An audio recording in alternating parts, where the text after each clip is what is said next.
Welcome to a new episode of Future Framed TV, the collective podcast of Traces.Dreams. I am Paul Mason, the host of a series called Idioms of Normality. In this week's episode, I interview a sociologist with a really interesting research portfolio. Her name is Elizabeth Shove, and she comes from the UK. In 2003, she published this really provocative book called Comfort, Cleanliness and Convenience, the Social Organisation of Normality. What I love about this book is the way in which it investigates how societies can rally behind very culture-bound and arbitrary notions of normality, and how they recruit resources and extract wealth from the planet in ways that impact upon the rest of nature. The audio and visual quality of this interview is not the best, but I hope that you find the conversation that I have with Elizabeth Shove really thought-provoking and will hopefully prompt you to think differently about how we pursue normality collectively and in our own lives.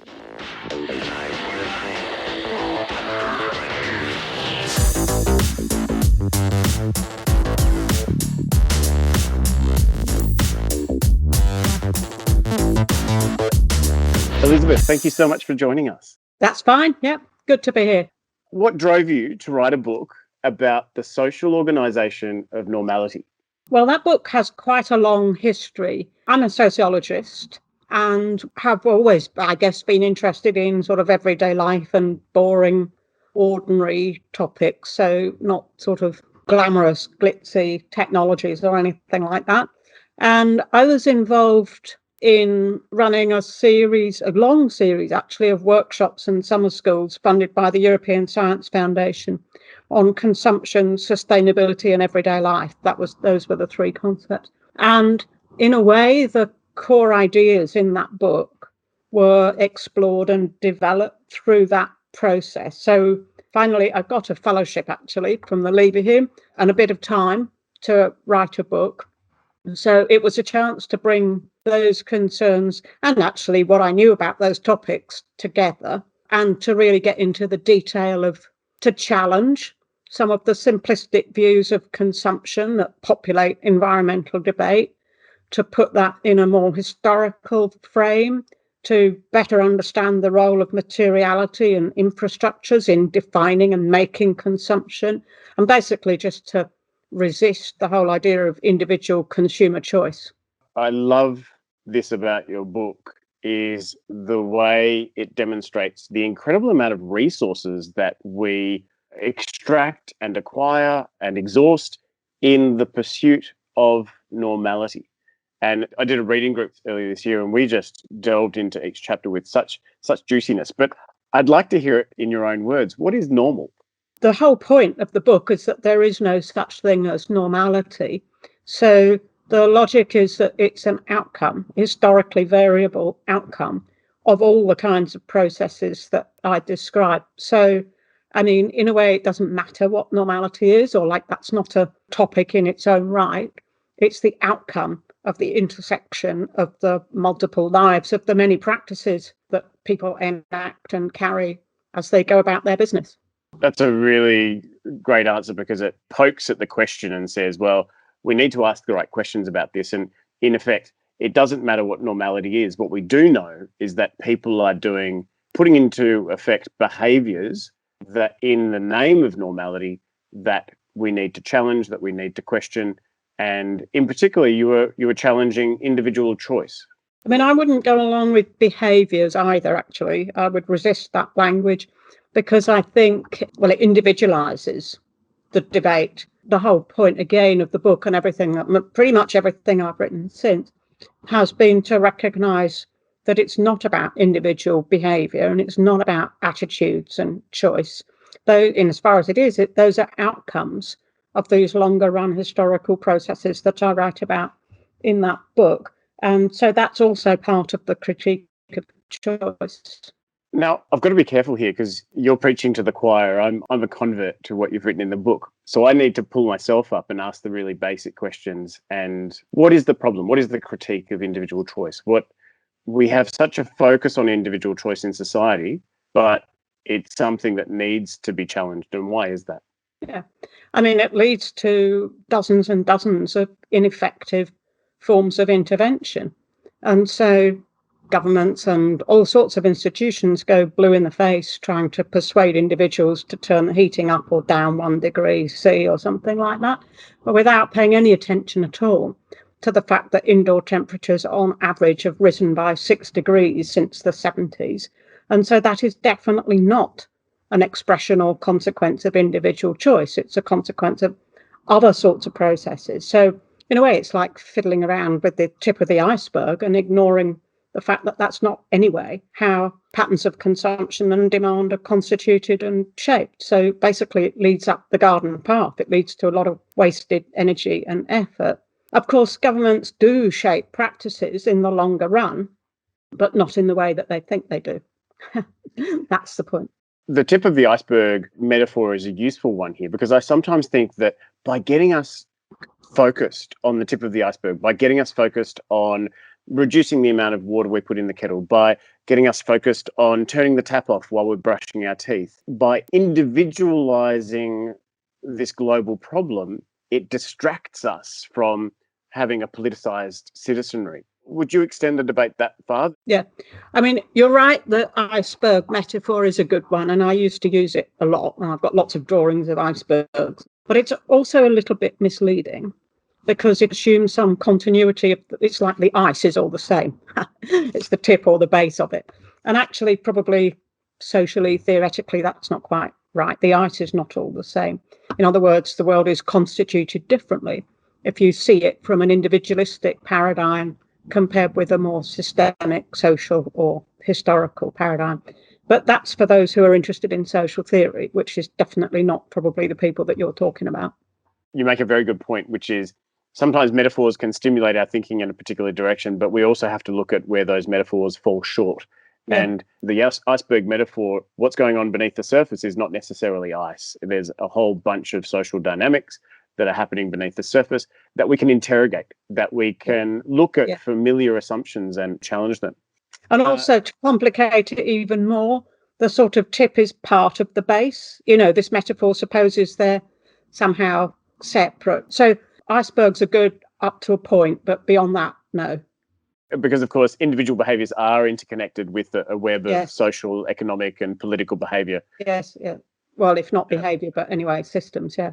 What was the reception to the book like?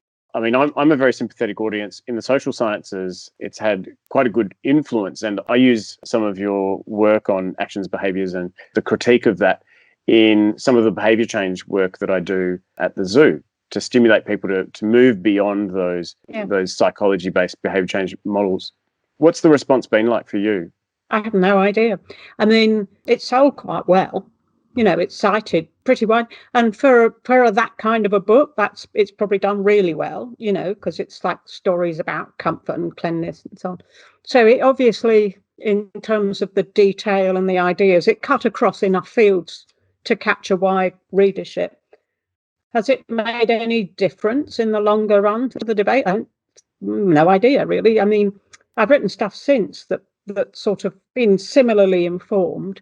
So it's sort of part of a long chain. So I don't think you can put your finger on one book or another. You know, there's many people involved and many people kind of writing across this frame. I mean, I think it is the case now that some people are a bit ashamed of talking about behaviour in the way that they used to. And then, but of course, not the psychologists and economists. I mean, no, you can't. One book is not going to shift centuries of thinking across the world, is it? I feel that it opens spaces for discussions of what we consider normality and everyday practices. Yes. For example, talking about laundries and clothes washing and the idea that you should wear something once and then wash it is an important thing to question, because these practices that become part of everyday life, we acclimatise to them, they become expected, they become the new normal, and then we find ourselves kind of, you know, incrementally the flux of that behaviour has an impact on the rest of nature, and it's Absolutely. coming back to bite us. Yeah. No, I mean, that was really the point. That's why consumption, everyday life and so on are important, because the creep of normality, however you define it, has massive environmental consequences. And they're reproduced in contemporary responses. I mean, it's very ironic. They're reproduced in contemporary responses to the environmental problem. So what's efficiency about? Delivering the same service for less energy. Why the same service? It's the service that's the problem, not the energy. So why not have all kinds of technologies that are deliberately uncomfortable, inconvenient, not fitting the kind of escalator of expectations that I describe in the book? And that means not doing things in the name of efficiency. I mean, it's a major shift, and this has definitely not been taken up. I mean, I've written another article not so long ago called What's Wrong with Energy Efficiency, which works through those sorts of things. And that's been quite widely hated, I would say. If not hated, then at least resisted. Don't you know that you're doing the right thing then, if you're poking people in this way? Oh, yes. Oh, no, I think it's an important job to be slightly, if not very annoying from time to time. I'm very good at that. I'm very good. Yeah. But what difference does it make? I mean, there's so much invested in perpetuating the status quo and actually in not questioning the status quo of conventions and expectations, treating, it's always without compromising present standards. But hang on a minute, that's the problem. Yeah, the current standards are the problem. It's not. Yeah. It's not necessarily the way we reach them that's the problem. I mean, of course, again, like the iceberg, it's a bit more complicated because the way you reach them is part of them. It's not totally separate. But that's where the role of history is really, as you point out, very useful and significant. So just discovering that we didn't always wear or wash clothes. I mean, people don't even remember that or know that. They get so locked into the constitution of the present, they don't realise that. But of course, I haven't done it very much. But looking at other cultures and other environments and settings that exist today, where there are other versions of normal practice, which are not at all like those, that happen in Britain at the moment or whatever, is another way of telling the same story. Right. So more anthropological work, more cross-cultural work does essentially the same job. And it's interesting as well, like the seduction of comfort, the seduction of cleanliness and convenience is coming back to bite us in some ways. When we look at children who are reared in environments that are made completely comfortable, are hyper hygienic, and have been afforded all the conveniences in the world, they aren't given the opportunities to develop resilience. They're not given the opportunities to become robust to the adversity that life can throw at them as well. So I feel on multiple fronts that the seductions of comfort, cleanliness and convenience are coming back to bite us, not just from the environment, but also within our own psyche. I think the idea of perfectly comfortable is kind of really troublesome or complicated. So I certainly wouldn't go along with that. I mean, we have no idea what meanings of comfort will be 50 or 100 years' time. You might have a point in saying there's a kind of protective bubble, or, there may be something about the formulation of comfort in its contemporary version, which is distinctive in some way, but it keeps changing. It's not fixed ever. And so you have to avoid that trap. You can't say we're now perfectly convenient or perfect. We have no idea what these concepts are going to be or going to become. And it is interesting because there are some kinds of, I don't know if counter trend is the right word, but there are definitely issues, not only environmental, with, for example, maintaining 18 to 22 degrees C everywhere, all over the world. I mean, there are arguments from human biology that is damaging our health, the body's metabolism is not working hard enough and so on. And it may be that these take time to roll out, but maybe actually greater thermal variety might be the future, or more clothing instead of air conditioning and heating and cooling. We just don't know where we are in terms of the future, because after all, who would have predicted in the past that this would be the current configuration? So there is no perfect comfort, that's for sure. No, but there's a way in which historical moments define comforts and then rally resources together like air conditioners and insulated windows, etc., and clothing. Yeah. I mean, that's not to, of course, they do shape future possibilities. It's not always a completely blank slate, because actually we are now equipped with cities that are full of buildings that depend on and require, so there is a bit of a ratcheting thing, as I talk about in the book, going on with heat. I can see that in countries like Australia, the reliance on technologies of air conditioning, for example, means that we are much more relaxed in the building materials and the architecture of houses that no longer have the same size of awnings. It allows us to become more efficient in other areas to cut costs and cut time down in putting these buildings up. Yeah. Because you can offset it with this other technology. But that's not quite the ratcheting idea, though, is it? The ratcheting idea is over time. The technologies of the past create sort of spandrels for the technology that can exist. Yes, exactly. I mean, I wrote that book a long time ago, and I think I would still go along to some extent with the ratcheting idea. But I think for my taste now, it's a bit too technological. I mean, it's a bit of a mechanistic. I mean, it obviously is a mechanism. I mean, it's a device, a ratchet. So a bit like the iceberg metaphor, it's got its limits. So it's a bit like the iceberg metaphor. The ratchet is useful for stimulating our thought in a certain direction, but then we have to sort of, leave the ratchet behind and start understanding a system on its own. Merits.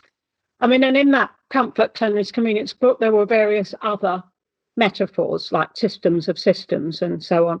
So these aren't separate. They overlay each other and they combine in different ways. So when you think about that, it's not such a limiting metaphor. It's just one of several to work with simultaneously. I might be projecting, but I really feel that a book like this comes out of frustrations, and that some of the frustrations that are being expressed in a book of this nature, which challenges and provokes, 17 years later leaves you with frustrations that have not necessarily gone away, but perhaps have moved in different directions. Yeah. How has your thinking about normality and our pursuit of normality and the consumption of everyday life evolved since writing this book? I think they're two separate questions. So the first one about frustration, I completely agree with. And in fact, I think if most people are honest, most of what they write is driven by some kind of little itch or annoyance or some sort of frustration. And in a way, you're having a debate with somebody who's not in the room, but you want to tell somebody something. That's what a lot of writing is about. Have the itches developed? Yes, definitely. I mean, I suppose I've moved into different areas and different fields and interacted with lots of different sorts of people. I mean, I've stopped doing it now, which is good, but I've been running a great big research centre on energy demand, dynamics of energy, mobility and demand. And so I've had to sort of engage with the energy field more directly than I probably had to bother with before. And so that just sharpens up the arguments, or at least it gives it a bit more direction, like the efficiency story, for example. I mean, it wasn't discussed specifically in 2003, but it's completely consistent, but it gives you a different direction to take. And now I'm doing work on public health and thinking about practice theory and public health. And so that's also, there are different kinds of variants of these debates going on in these different fields. So you kind of angle your frustrations in different ways. Maybe there's something unhealthy about my mindset that I would love to be a fly on the wall in your meetings because I'd love to see how these conversations unravel in person. Yes. But as I said, I don't mind being a bit annoying. And I'm probably more like that than many of my colleagues, or probably more like that than I should be. So you have to sort of balance putting off your unconvinced audience or like them dismissing you, or finding a hook, but in my view, never compromising. So the demand centre was quite strict, actually. We never did do behaviour stuff. We just stuck to a line, because many people don't do that. They just bend and they say, well, sorry, I know you really mean practice, but we got the funding for behaviour. It doesn't matter. It's all the same. Rubbish. I mean, I wouldn't take the funding, because you get hooked into a mindset and a problem and you can't escape that very easily. So instead, you need to be really cunning, like a more Trojan horse kind of approach, where you slip in ideas in an unsuspecting kind of way. I mean, we've used a lot, like when the Demand Centre, we made these little films, little animated films, and we've used humour quite a lot. We made the Demand Dictionary of Phrase and Fable, because what we really, intellectually, what we wanted to do was change the language about energy. We wanted to bring in these issues. And the only way you can do that is by changing the meaning of words. What is comfort? Not to be taken for granted, an outcome and an achievement and this sort of thing.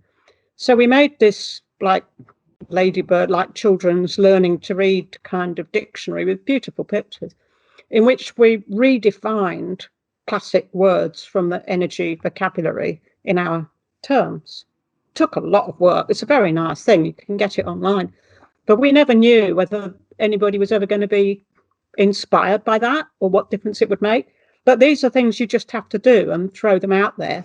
And apparently, at least for a while, it was treasured reading in various government departments. But I mean, I don't think it's made any lasting difference, but some people enjoyed it. And that's fine. You know, we're just academics. The Demand Dictionary of Phrase and Fable. Yeah. I'm going to look this up. Yeah. I'll send you the link. Thank you. I'll be sure to share it with the viewers as well. Yeah. What questions remain for you now about normality?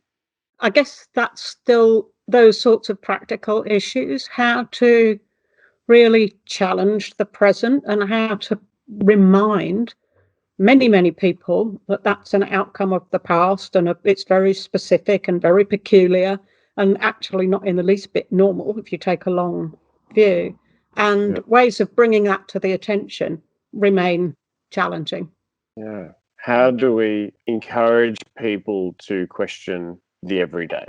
Yeah. Well, what they take present. for granted. How do you encourage people to question what they take for granted? I think that's a brilliant question. Yeah. That's what I'd say. And I hope our listeners accept the challenge of that question, because I think that's, for me, that's the inspiration for this series is getting people to question normal. Question normal at a time where people are thinking about going back to normal or desiring a return to normal. Well, let's question if normal was all that. Yeah, what is normal? Was it all that good for us in the first place? Yeah. Professor Shove, thank you so much for your time. And it was a pleasure to have you on Idioms of Normality, hosted by Future Framed TV and Traces.Dreams. Thank you.